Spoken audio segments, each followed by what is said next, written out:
রোজা রেখে রক্তদান করলে কি রোজা ভেঙে যাবে? না, রোজা ভঙ্গ হবে না। রক্তদান করা মানে হচ্ছে রক্ত বের করে অন্যকে দান করা, অর্থাৎ ইচ্ছাকৃতভাবে রক্ত বের করা।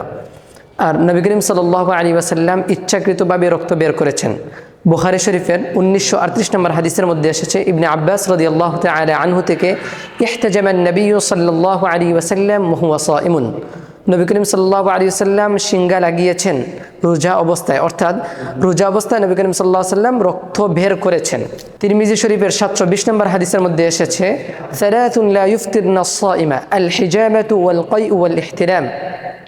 তিনটা জিনিস রোজাকে ভঙ্গ করে না: সিঙ্গা লাগানো, বমি করা, স্বপ্নদোষ হওয়া। অতএব সিঙ্গা লাগানো মানে হচ্ছে রক্ত বের করা। অতএব রক্ত বের করা বা রক্তদান করার কারণে রোজা ভঙ্গ হবে না। আশা করি আপনি আপনার প্রশ্নের উত্তরটি পেয়েছেন। রোজা রেখে স্বপ্নদোষ হলে কি রোজা ভেঙে যাবে? আলহামদুলিল্লাহ, আপনার এই প্রশ্নটা অত্যন্ত গুরুত্বপূর্ণ। স্বপ্নদোষ হচ্ছে এমন একটি বিষয় যেটা মানুষের সাধ্যের বাইরের একটি কাজ, এটা মানুষের সাধ্যের ভিতর নয়। আর আল্লাহ পাক বলেন সূরাতুল বাকারার 286 নম্বর আয়াতের মধ্যে, লা ইউকাল্লিফুল্লাহু নাফসান ইল্লা উসআহা। আল্লাহ পাক বান্দাকে সাধ্যের বাইরের কোনো কাজ চাপিয়ে দেন না। অতএব স্বপ্নদোষের কারণে রোজা ভঙ্গ হওয়ার কোনো প্রশ্নই আসে না।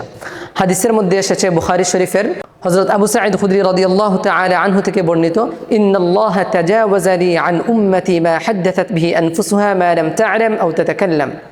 আল্লাহ পাক আমার বান্দার অন্তরের মধ্যে যে সমস্ত ভাবনা এবং খেয়াল আসে অনিচ্ছাকৃতভাবে, তা ক্ষমা করে দিয়েছেন, তবে ওই সমস্ত কাজ ছাড়া যেগুলো মানুষ কাজে পরিণত করেছে কিংবা কথা বলেছে। সুতরাং স্বপ্নদোষের কারণে রোজা ভঙ্গ হওয়ার কোনো প্রশ্নই আসে না। সাহরি খেতে না পারলে কি রোজা রাখা যাবে? রোজা কাকে বলে? রোজা হচ্ছে আল ইমসাকু মিন তুলুইল ফাজরি ইলা গুরুবিশ শামসি মা'আন নিয়া। নিয়তের সাথে সূর্য উদয় থেকে সূর্যাস্ত পর্যন্ত বিরত থাকার নামই, অর্থাৎ পানাহার এবং সহবাস থেকে বিরত থাকার নামই হচ্ছে রোজা। এখানে সেহরিকে শর্ত করা হয় নাই। বুখারী শরীফের 1923 এবং মুসলিমের 1095 নম্বর হাদিসে হযরত আনাস রাদিয়াল্লাহু তাআলা আনহু থেকে বর্ণিত, নবী করিম সাল্লাল্লাহু আলাইহি ওয়াসাল্লাম বলেছেন, তাসাহহারু ফা ইন্না ফিস সুহুরি বারাকা।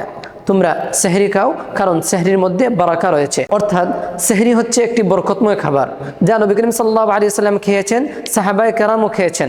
অতএব সেহরি খাওয়াটা বরকত হাসিলের জন্যই হয়ে থাকে এবং রোজার মধ্যে শক্তি পাওয়ার জন্যই হয়ে থাকে। এটা রোজার জন্য শর্ত নয়। এটা না খেলে রোজা রাখতে কোনো অসুবিধা নেই। আশা করছি আপনি আপনার প্রশ্নের উত্তরটি পেয়েছেন।